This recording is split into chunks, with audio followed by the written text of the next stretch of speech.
बिस्मिल्लाहिर्रहमानिर्रहीम। अस्सलाम वालेकुम। इससे प्रीवियस वीडियोस में मैंने आपसे डिस्कस किया था कंप्यूटेशन ऑफ टैक्स को कैलकुलेट कैसे करते हैं। फिर मैंने आपसे different sources of income discuss किए, जिस मैंने आपसे डिस्कस किया कि इनकम फ्रॉम सैलरी कैसे आप मालूम करते हैं, टोटल सैलरी इनकम, फिर प्रॉपर्टी, फिर बिजनेस, फिर कैपिटल गेन और अदर सोर्सेस। आज मैं आपसे एक प्रैक्टिकल प्रॉब्लम डिस्कस करूंगा। ये काजी शहजाद की बुक से प्रॉब्लम नंबर 18 है। इसको मैं आपसे कम्प्लीटली डिस्कस करूंगा और मैं आपको समझाऊंगा कि आपने क्वेश्चन कैसे पढ़ना है और किस तरह से आपने इसको पेपर में सोल्व करना है। अगर आप ये एक ही प्रॉब्लम ध्यान से सीख जाएं तो आप इसकी मदद से बुक के तकरीबन तमाम प्रैक्टिकल क्वेश्चंस को सोल्व कर सकते हैं। जस्ट आपको एक आइडिया मिल जाएगा। आपने क्वेश्चन जब पढ़ना है तो पहली चीज़ आपने ये देखनी है कि कंप्यूटेशन ऑफ टैक्स के हवाले से इस क्वेश्चन में कौन कौन से पॉइंट हैं। फिर एक एक सोर्स ऑफ इनकम को आपने देखना है और फिर देखना है कि उसके कौन कौन से पॉइंट्स हैं, और हर सोर्स को अलग से आप कोई मार्क कर देंगे, कोई निशान लगा देंगे, जैसे मैं यहाँ आपको बताऊँगा। और फिर आपने एक एक को कैलकुलेट करना है। तो मैं स्टार्ट करता हूँ, साथ साथ आपको गाइड करता हूँ। जैसे यहाँ कहता है कि मिस्टर अमाद है जो अकाउंटेंट है और उसकी एज 62 ईयर्स है, और उसका जो डाटा है 2021 का टैक्स ईयर का गिवन है। आपको कहा जा रहा है कि आप उसकी टैक्स लायबिलिटी मालूम करें। तो सबसे पहले देखिए यहाँ सैलरी दी हुई है, सैलरी पर मंथ। तो पर मंथ का मतलब है कि अगर मुझे एनुअल सैलरी चाहिए तो मैं इसे 12 से मल्टीप्लाई करूँगा तो एनुअल सैलरी आ जाएगी।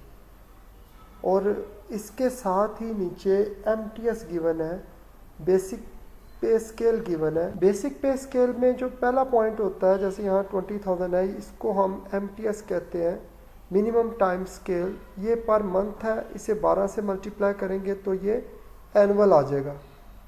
मैंने आपको इसके बारे में जब हम सैलरी के पॉइंट्स सीख रहे थे तो वहाँ डिस्कस किया था। हमें इस बेसिक पे स्केल में सिर्फ MTS ही चाहिए होता है। हम इसको 12 से मल्टीप्लाई करेंगे तो एनुअल MTS आ जाएगा। तो सोल्यूशन में इसको डिस्कस कर लेंगे। इसी तरह अनफर्निश अकोमोडेशन कंपनी दे रही है इस मिस्टर अमाद को, और कहता है annual entitle value if accommodation not provided ₹1,20,000। मतलब ये कि अगर इस तरह की अकोमोडेशन आप कहीं भी लेते हैं तो उसका जो एनुअल रेंट बनता है वो 1,20,000 बनता है, जिसे हम एनुअल वैल्यू कहते हैं। अब ये सैलरी का पॉइंट है, इसके साथ आप S लिख लेंगे। इस तरह सैलरी के सारे पॉइंट्स के साथ आप S लिख लेंगे ताकि बाद में आपको ढूंढने में मसला ना आए, क्योंकि बाज़ दफ़ा क्वेश्चन मिक्स होता है तो आपको S लिखने से आसानी हो जाएगी। इसी तरह प्रॉपर्टी के साथ P, इसी तरह हम बिजनेस के साथ B लिखते जाएंगे। तो अगला पॉइंट देखते हैं, कहता है residential bill paid by company. अब जितने भी बिल कंपनी आपके पे कर रही है वो एक तरह का आपको बेनिफिट दे रही है, और तमाम बेनिफिट सैलरी होते हैं। तो ये सारा जितनी तरह के बिल यहाँ गिवन है, सारा का सारा टोटल आप करके टैक्सेबल करेंगे। ये भी सैलरी का पॉइंट है, S लिख लें। मेडिकल फैसिलिटी जो कि एग्जाम्प्ट होती है, ये भी सैलरी का पॉइंट है, S लिख लें। लीव इन कैशमेंट टैक्सेबल होती है, सैलरी में जमा हो जाएगी, इसके साथ भी S लिख लें।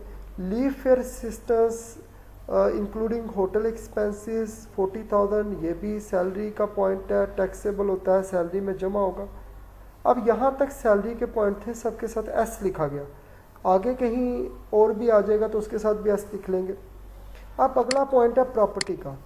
तो प्रॉपर्टी का पॉइंट देखें, he derive rental income from house. उसने घर से किराया हासिल किया 30,000 पर मंथ। हम तो एनुअल लिखते हैं, मल्टीप्लाई बाय 12 कर देंगे। और कहता है house remained vacant for 2 month during the year. तो इसका मतलब है साल 12 माह का होता है, तो 2 माह खाली रहा घर, तो फिर 10 माह का किराया मिला। 10 मल्टीप्लाई 30,000 या 10 मल्टीप्लाई 30,000, तो वो जो आंसर आएगा वो हमारी प्रॉपर्टी इनकम होगी। प्रॉपर्टी के मैंने सिखाए हुए 5 पॉइंट होते हैं, लेकिन यहाँ अगर एक है तो एक ही हम लिखेंगे, इसके साथ P लिख लें। इसी तरह income from his private business, ये बिजनेस इनकम है 70,000। अनएडजस्टेड नीचे 9वें पॉइंट पर बता रहा है कि अनएडजस्टेड जो है वो बिजनेस लॉस प्रीवियस ईयर का वो 20 है। आपको मैंने सिखाया हुआ है कि बिजनेस लॉस 6 साल तक कैरी फॉरवर्ड हो सकता है। ये तो प्रीवियस ईयर का, पिछले साल का है, तो फिर आप इनकम में से माइनस करके बाकी इनकम जो बचेगी वो आप बिजनेस इनकम में लिखेंगे। 70 में से 20 माइनस करके 50,000। तो ये बिजनेस इनकम के दोनों पॉइंट है, बी लिख लो। ही रिसीव डिविडेंड, डिविडेंड रिसीव हुआ है, ये FTR इनकम है और कहता है टैक्स कट चुका है। तो किस किस पे डिविडेंड मिला है? NAT पे और PTCL वाचर पे मिला है, इन दोनों पे डिविडेंड मिला, लेकिन टैक्स कट चुका है। FTR इनकम है, 15% टैक्स कटा होगा, मैंने सिखाया हुआ आपको। 15% टैक्स कट कर ये बाकी रकम है, हमें टैक्स से गर्ज है कि टैक्स कितना बनता है। अब मैं पहले इसकी असल रकम लेके आऊँगा, यानी कि ये दोनों को जमा करके, या बारी बारी भी कर सकते हैं। इनको मैं 85 पे डिवाइड करूँगा क्योंकि टैक्स कट चुका है 15%, तो अब ये रकम 100% नहीं है, ये 85 है। तो 85 पे डिवाइड करके 100 से मल्टीप्लाई करूँगा तो मेरे पास ओरिजिनल अमाउंट आ जाएगी दोनों की। और ओरिजिनल अमाउंट पे मैं 15% अप्लाई करके जो टैक्स आएगा वो बिल्कुल न्यूमेरिकल ख़त्म करके बॉटम लाइन्स में FTR इनकम में लिख दूंगा। मैं प्रैक्टिकली भी आपको दोबारा बता दूंगा, हमने सीखा भी हुआ है। अच्छा, फिर ज़कात डिडक्टेड एट सोर्स, ज़कात आपने पे किया है, डिडक्टिबल अलाउंस है, टोटल इनकम में से माइनस हो जाएगा। डिफेंस सेविंग सर्टिफिकेट आपने कहता है कि इन कैश करवाए हैं, यानी कि आपने इनको वापस कर दिया तो गवर्नमेंट से अपने पैसे ले लिए, लेकिन जब आपने पैसे लिए तो इन्वेस्टमेंट तो 50,000 की थी, आपको 75,000 मिले। 25,000 का जो प्रॉफिट है वो जब आपको वापस करने पे मिलेगा तो वो पूरा नहीं मिलेगा, उस प्रॉफिट पे एडवांस टैक्स काट कर जो है ना वो आपको गवर्नमेंट पे करेगी, या डिफेंस सेविंग सर्टिफिकेट क्योंकि गवर्नमेंट डिपार्टमेंट जारी करता है, तो 25,000 जो प्रॉफिट है उस पर टैक्स कट जाएगा। तो टैक्स वो एडवांस टैक्स होगा एक पॉइंट, तो इसमें एडवांस टैक्स का। दूसरा ये कि defence saving certificate other source income होती है लेकिन एग्जाम्प्ट होती है, तो हम इसको लिखेंगे नहीं अदर सोर्स में, इसके बस प्रॉफिट का ट्रीटमेंट करेंगे। इस पर जो प्रॉफिट हुआ वो कैपिटल गेन कंसिडर होगा और सेपरेट ब्लॉक ऑफ इनकम में उसका ट्रीटमेंट होगा। तो अगर मैं डिस्कस करूं तो इस एक पॉइंट के डिफेंस सेविंग सर्टिफिकेट के 3 ट्रीटमेंट बनते हैं। नंबर 1, डिफेंस सेविंग सर्टिफिकेट को इन कैश करके वापस करके जो पैसे मिले वो अदर सोर्स इनकम है लेकिन एग्जाम्प्ट है। इस पे जो प्रॉफिट हुआ वो कैपिटल गेन है और वो आ जाएगा सेपरेट ब्लॉक ऑफ इनकम में। और फिर जो प्रॉफिट जब आपको मिलेगा तो उस पर टैक्स, एडवांस टैक्स या टैक्स डिडक्टेड एट सोर्स जो है वो डिपार्टमेंट में तलका काट लेगा 10%, तो एडवांस टैक्स भी इसी एक पॉइंट में है। तो 3 ट्रीटमेंट इस एक पॉइंट के बनते हैं। हाँ, मैं कैपिटल गेन का ट्रीटमेंट आपको सिखाऊंगा जब मैं सेपरेट ब्लॉक का पॉइंट कर रहा हूँ, और फिर एडवांस टैक्स का ट्रीटमेंट सिखाऊंगा जब एडवांस टैक्स का कर रहा हूँ। अदर सोर्स में हम इसको लिखेंगे भी तो इनर कॉलम में लिखेंगे, वरना हम इसे लिखेंगे भी नहीं। तो ये अदर सोर्स का पॉइंट है, ओ लिख लें। Tax deducted at source from salary, salary से टैक्स कटा है, एडवांस टैक्स है, कंप्यूटेशन का आखिरी पॉइंट है, हम इसे एडवांस टैक्स के तौर पर आखिर में माइनस कर देंगे। फिर G investment in listed company shares, इस पॉइंट का investment in listed company shares का ट्रीटमेंट आपको पता है एवरेज रिलीफ में होगा। इन्वेस्टमेंट की है, 4 तरह की पेमेंट पे रिलीफ मिलता है, उनमें से एक ये पॉइंट है। इसकी एडमिसिबल अमाउंट कैसे निकलती है, एक्चुअल अमाउंट या 20 लाख या 20% of taxable income which ever is less, वो मैं आपको सिखाऊंगा अभी इंशाल्लाह। अब गेन हुआ है 2 तरह की इन्वेस्टमेंट पे, 2 तरह की सिक्योरिटीज़ पे, एक NAT यूनिट पे और एक PTCL वाचर पे। कैपिटल गेन का पॉइंट है, लेकिन NAT यूनिट आपने ख़रीदनी है जुलाई 2013 से पहले, तो इस पे तो एग्जाम्पशन है, एग्जाम्प्ट है, इसका कोई ट्रीटमेंट नहीं करना। कैपिटल गेन की हेडिंग के नीचे लिख के इसको छोड़ देंगे। लेकिन PTCL वाचर तो आपने 20 माह पहले ख़रीदे हैं, मतलब 20 माह आपने बस रखे हैं, तो इसका मतलब है 2016 के बाद ही ख़रीदे होंगे, तो इसके 15% लेकर आप सेपरेट ब्लॉक ऑफ इनकम में इसे ऐड कर देंगे टैक्स पेबल में।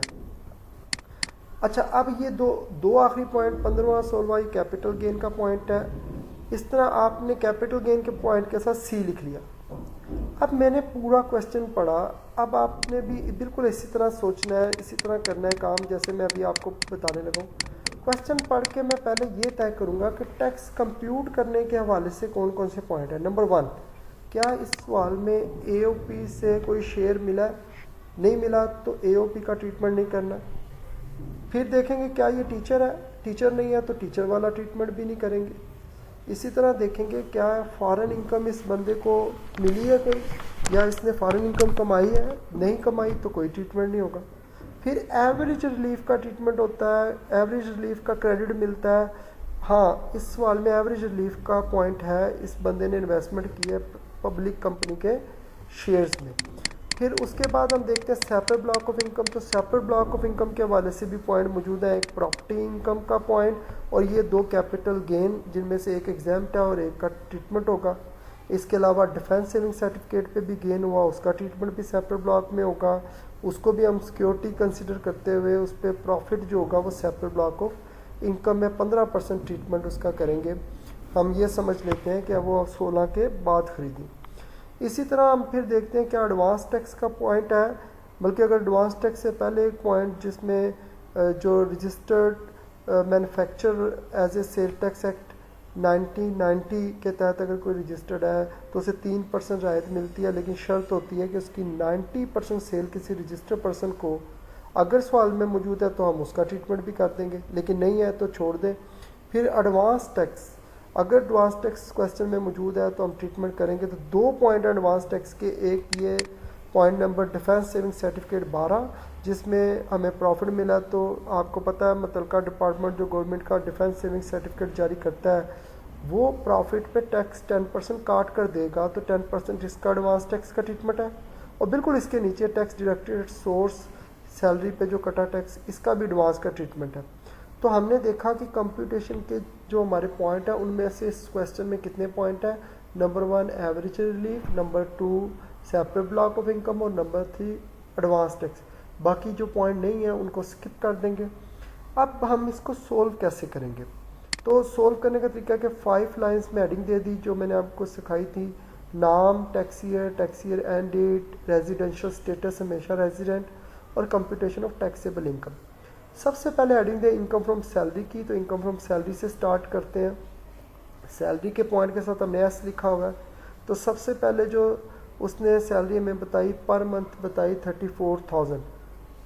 अगर 34,000 को मैं 12 से मल्टीप्लाई करूं तो एक साल का मेरे पास आ जाएगा, एक साल का बन जाएगा 4,08,000। तो 34,000 मल्टीप्लाई बाय 12, मल्टीप्लाई बाय 12 कर दूंगा तो मेरे पास आ जाएगा 4,08,000।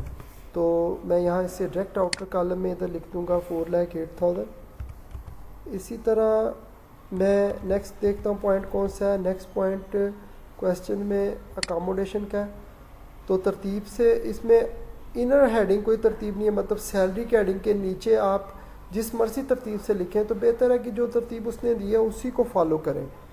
लेकिन मेन हेडिंग जैसे सैलरी के बाद प्रॉपर्टी, प्रॉपर्टी के बाद बिजनेस, इसमें आपने चेंजिंग नहीं करनी।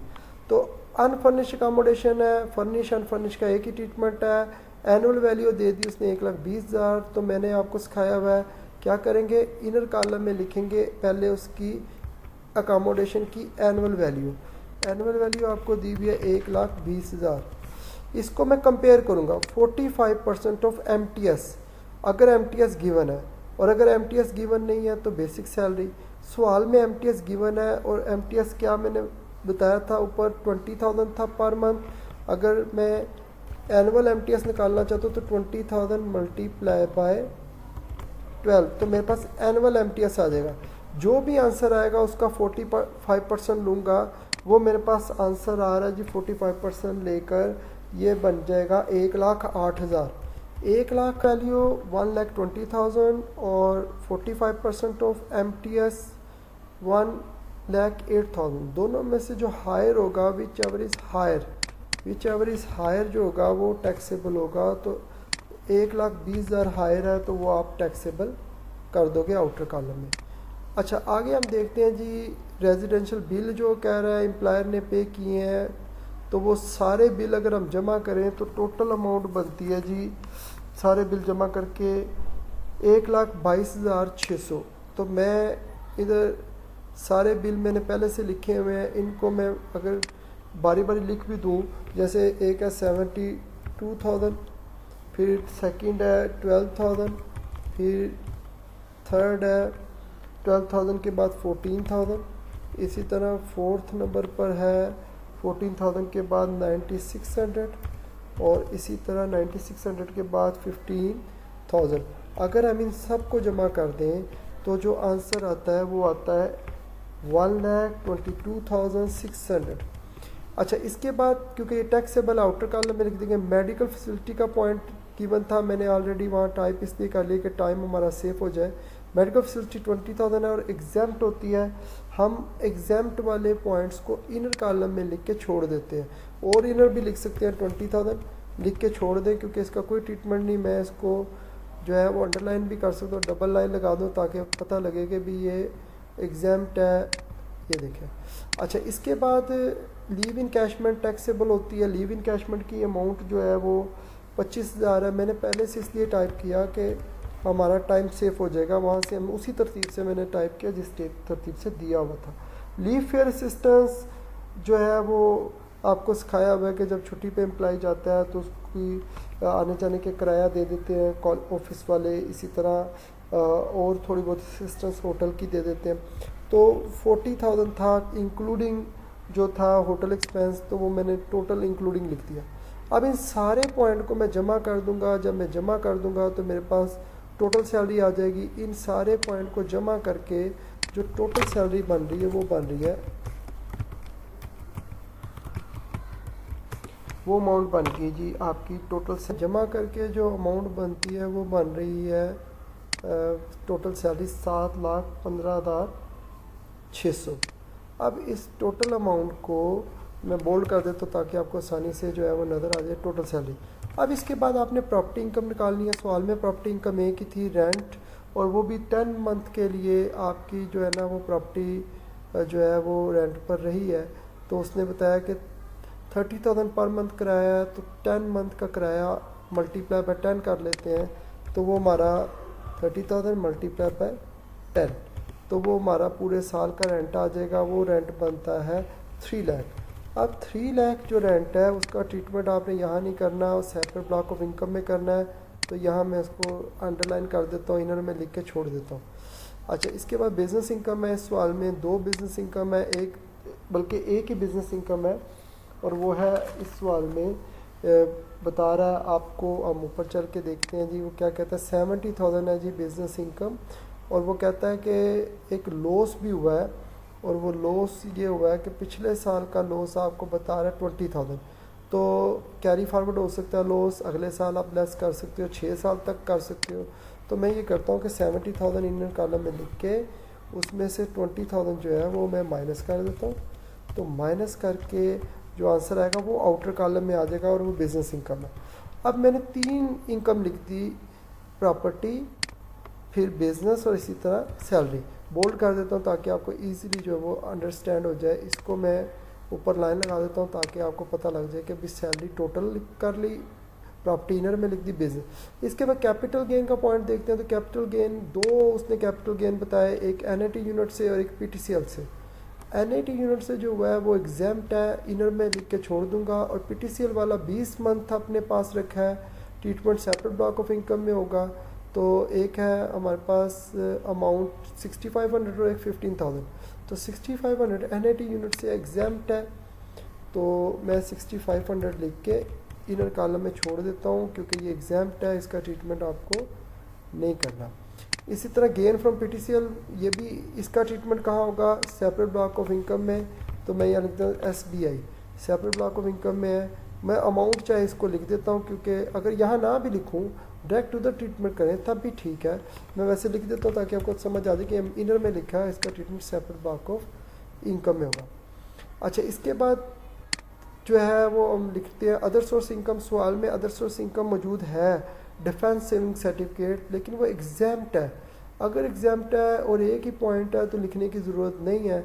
आप जो है इसका जो ट्रीटमेंट दूसरा और तीसरा है, एक ट्रीटमेंट कैपिटल गेन में होगा जो प्रॉफिट हुआ, और एक ट्रीटमेंट एडवांस टैक्स का बनता है, क्योंकि गवर्नमेंट के जिस डिपार्टमेंट ने डिफेंस सेविंग सर्टिफिकेट जारी किया वो प्रॉफिट पे टैक्स काट कर आपको देगा, वो आपका एडवांस टैक्स है और आप उसे आखिर पे लेस करेंगे। अब आपने सारी सोर्स ऑफ इनकम लिख लिए। अब आपने करना क्या है, इन सारे सोर्स ऑफ इनकम को जमा करेंगे तो टोटल इनकम आ जाएगी।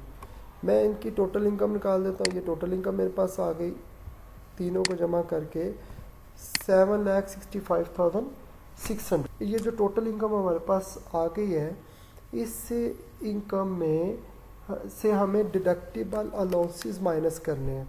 तो डिडक्टिबल अलाउंसेस सवाल में एक ही है, ज़कात है, मैं डायरेक्टली लेस करूँगा। एक से ज़्यादा हो तो हम उसे जो है वो पहले इनर में लिख देते हैं। तो ज़कात थी 8500, वो मैं लेस कर दूँगा। 8500 ज़कात लेस करके जो मेरा आंसर आएगा वो आंसर मेरा होगा टैक्सेबल इनकम। तो लेस करके 7,57,000, इसको मैं कह दूँगा टैक्सेबल इनकम, इसको कह देंगे टैक्सेबल इनकम। अब इस पे टैक्स कैलकुलेट करना है, मैं इसे डबल लाइन कर देता हूँ ताकि जो है वो ये सेपरेट हो जाए। ये डबल लाइन लगा दी। अब मैं इस पे कंप्यूटेशन ऑफ टैक्स स्टार्ट करूँगा। अब मैं वो स्टेप्स जो मैंने ऊपर बताए थे, सबसे पहले एओपी देखना नहीं है, टीचर का पॉइंट देखना है, इस तरह इन सब को फॉलो करेंगे, लेकिन पहले टैक्स निकालते हैं। अच्छा, ये आती है जी दूसरी स्लैब में 6 लाख से 12 लाख। 6 लाख तक पाकिस्तान में कोई टैक्स नहीं है, ज़ीरो टैक्स। अगर आप स्लैब्स देखना चाहते हैं तो मैं आपको दिखा देता हूँ। हमने रेट्स का अलग से मैंने एक शीट बनाई, ये देखें। पहली स्लैब है जो स्टार्ट हो रही है 6 लाख। 6 लाख तक बनती है, ज़ीरो से स्टार्ट होकर 6 लाख तक ज़ीरो टैक्स है। 6 लाख से 12 लाख तक टैक्स का रेट ये है कि सिर्फ 5% टैक्स होगा उस अमाउंट पे जो 6 लाख से ऊपर है। तो इस सवाल में जो अमाउंट है उस पर कितना टैक्स बनता था देखते हैं।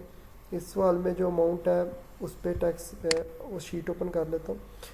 वो है जी हमारे पास 7,57,000। 6 लाख तक ज़ीरो टैक्स। 6 लाख से ऊपर इस बंदे के पास है 1,57,100, उस पर 5% अप्लाई किया तो आ गया 7,855। इन दोनों को जमा करके मैं आउटर कॉलम में लिख दूँगा तो वो 7,855 आ गया। ये मेरा टैक्स पेबल है, लेकिन ये टैक्स पेबल फाइनल नहीं है क्योंकि अभी और ट्रीटमेंट बाकी है, कुछ आपने और वर्किंग करनी है। तो इसे टैक्स पेबल तो कहूँगा, टैक्स पेबल विद रिटर्न नहीं कहूँगा।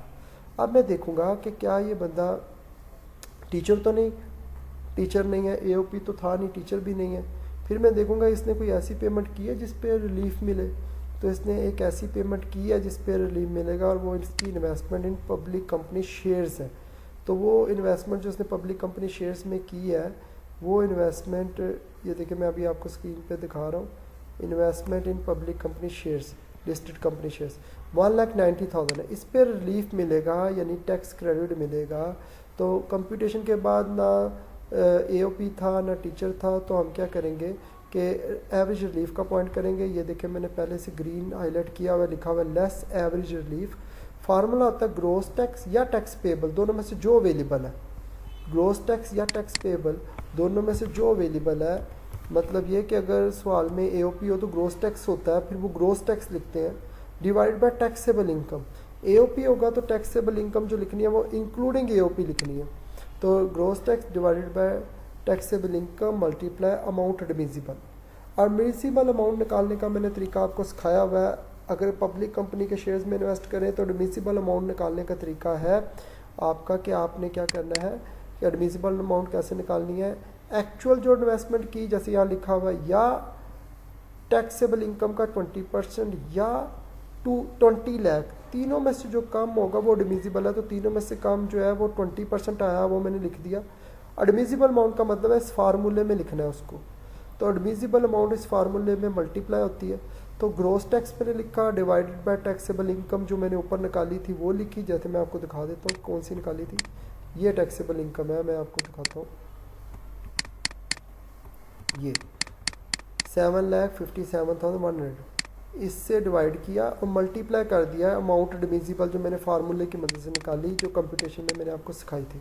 अच्छा, इसका जो भी आंसर आएगा वो आपने आउटर कॉलम में लिखकर आपने माइनस कर देना। तो इसका आंसर आ गया जी,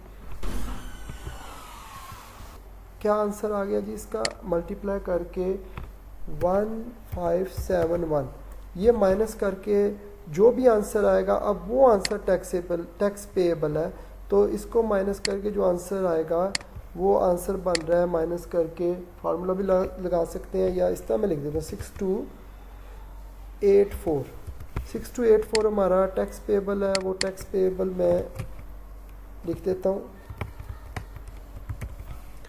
अच्छा, ये टैक्स पेएबल है लेकिन ये विद रिटर्न नहीं है क्योंकि अभी और कैलकुलेशन बाकी है। जब तक बाकी कैलकुलेशन नहीं हो जाती ये टैक्स पेएबल रहेगा।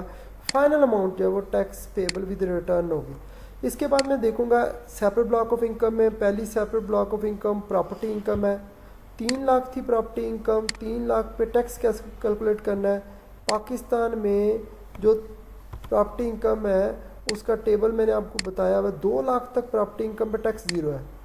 2 लाख से ऊपर इसके पास 1 लाख है तो वो स्लैब 2 बनती है। 2 लाख से 6 लाख उसका रेट 5% है। 1 लाख का 5% मैं लूँगा तो 1 लाख का 5% कितना बन रहा है, 1 लाख का 5% बन रहा है 5000। तो 5000 आ गया प्रॉपर्टी इनकम पे टैक्स। लेकिन ये सेपरेट ब्लॉक ऑफ इनकम है, इसको मैंने जो है वो as a separate block of income tax payable में आउटर कॉलम में ऐड करना है।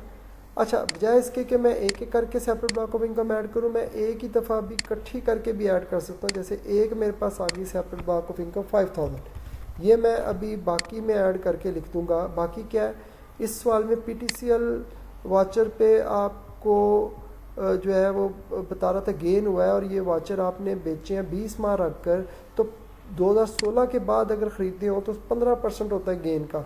15,000 आपको गेन हुआ, गेन का 15% लूँगा मैं, तो आउटर कॉलम में लिख दूंगा ये एक separate block of income property लिख दी, मैं इसको कहते तो डिफरेंट कलर से हाईलाइट कर देता हूँ, एक तो लिख दी। अब दूसरी जो है वो कैपिटल गेन PTCL वाचर पे 15% है, ये भी येलो कर देता हूँ ताकि आपको नज़र आ जाए। 15% लेता हूँ तो वो अमाउंट आ रही है मेरे पास 2250। अच्छा, इसी तरह तीसरा कैपिटल गेन वो डिफेंस सेविंग सर्टिफिकेट वाला जो 25,000 आपको प्रॉफिट हुआ था उस पर भी 15% लूँगा, तो 15% आ गया आपका 3750। ये 3 कैपिटल जो गेन, एक 2 कैपिटल गेन और एक प्रॉपर्टी पे जो आपका बनता है, तीनों को मैं जमा करूं तो तीनों को जमा करके टोटल मेरे पास बन रहा है, वो मैं आउटर कॉलम में as a separate block of income add कर देता हूँ। वो मेरा बन रहा है जमा करके 11,000। तो 11,000 ऐड कर दूंगा टैक्स पेबल में जो कि 6,284 है, इसमें ऐड करूंगा ये टोटल। जब मैं टोटल ऐड करूंगा तो जो नया टैक्स पेबल आ जाएगा, नई अमाउंट आ जाएगी, वो बन रही है मेरे पास ऐड करके 17,284। अच्छा, ये ऐड करके जो अमाउंट आई ये टैक्स पेबल है, लेकिन अभी भी ये विद रिटर्न नहीं है। उसकी वजह ये है कि अभी भी जो एडवांस टैक्स वाला पॉइंट है वो सवाल में मौजूद है। इस सवाल में एडवांस टैक्स 2 है, एक सैलरी पर और एक डिफेंस सेविंग सर्टिफिकेट पे जो प्रॉफिट हुआ है। टैक्स डिपार्टमेंट आपको कभी भी पूरा प्रॉफिट नहीं देगा, 10% टैक्स बनता है, 2500 वो काट लेगा, एक अमाउंट 2500 होगी, और एक सैलरी पे जो आपका एडवांस टैक्स है वो 800 है, वो मैंने दोनों मिलाकर एक ही दफ़ा लेस करूँगा। जब आउटर कॉलम में 2500 आउटर कॉलम में मैं इन दोनों को जब मिलाऊँगा तो वो बन जाएगा 3300 मैं मिलाकर दोनों को लेस कर देता हूँ। जब मैं लेस करूँगा तो जो आंसर आएगा वो आंसर मेरा टैक्स पेबल विद रिटर्न होगा, और वो आंसर बना 13,984। ये टैक्स पेबल विद रिटर्न है। लेकिन इस क्वेश्चन में FTR का पॉइंट भी है, तो FTR के वैसे पॉइंट से क्वेश्चन के आंसर पे फ़र्क नहीं पड़ता, लेकिन अगर आप ये FTR का ट्रीटमेंट नहीं करोगे तो आपको के मार्क्स डिडक्ट हो जाएंगे, आपका क्वेश्चन मुकम्मल कंसिडर नहीं होगा। अब सवाल में FTR का कौन सा पॉइंट है? इस क्वेश्चन में जो FTR के हवाले से पॉइंट है वो आपका डिविडेंड है, और जो डिविडेंड इनकम पे आपको टैक्स काट कर जो है वो बाकी अमाउंट पे की जाती है, तो वो जो अमाउंट आपकी कटी है वो टैक्स है, और ये इनकम FTR इनकम है, यानी कि फ़ाइनल टैक्स रजीम, इस पे जो भी टैक्स कट गया वो फाइनल होगा। इसको किसी प्रोसीजर में नहीं लेकर आना, बस क्वेश्चन को सोल्व करके बॉटम लाइन्स में लिख देना। लेकिन इस पे टैक्स काट कर उन्होंने अमाउंट दी है, तो फिर मैं असल रकम इसकी कैलकुलेट करने के लिए दोनों अमाउंट को जमा करके, क्योंकि ये टैक्स कट गया है तो 85% रह गई अमाउंट, तो 85 पे डिवाइड करके 100 से मल्टीप्लाई करूँगा तो मेरे पास दोनों की ओरिजिनल अमाउंट आ जाएगी। तो बजाय इसके कि बारी बारी दोनों को करूँ, मैं दोनों को जमा करके एक ही दफ़ा क्या करूँगा, 85 से डिवाइड करूँगा, 100 से मल्टीप्लाई करूँगा। मैं यहाँ इसको फार्मूले को ठीक करता हूँ, 85 से डिवाइड करूँगा, 100 से मल्टीप्लाई करूँगा, तो मेरे पास जो है वो ओरिजिनल अमाउंट आ जाएगी 20,000। उसका 15% लूँगा, क्योंकि FTR जो ये जो इनकम है डिविडेंड वाली, इस पे टैक्स 15% कटता है, तो 15% लेकर जो आंसर बन रहा 3000 आंसर बन रहा है, वो 3000 में लूँगा। बस ये फाइनल कंसिडर होगा और इसको मैंने किसी प्रोसीजर में लिखना, बस यही आंसर है। ये 3000 की गलती से मैंने इस पर माइनस का साइन लगा दिया, इसको माइनस हमने नहीं करना, बस ये फाइनल हमारा क्वेश्चन जो है ना वो मुकम्मल हो गया। अब आपने देखा कि हमने इस क्वेश्चन को सोल्व कैसे किया, प्रॉपर इसको देखा कि इसमें कौन कौन से कंप्यूटेशन के पॉइंट आए, कौन कौन से सोर्सेज के पॉइंट हैं, उन सबको हमने तरतीब से लिखा। इंशाल्लाह अगली वीडियो में मज़ीद हम प्रैक्टिकल क्वेश्चंस को डिस्कस करेंगे।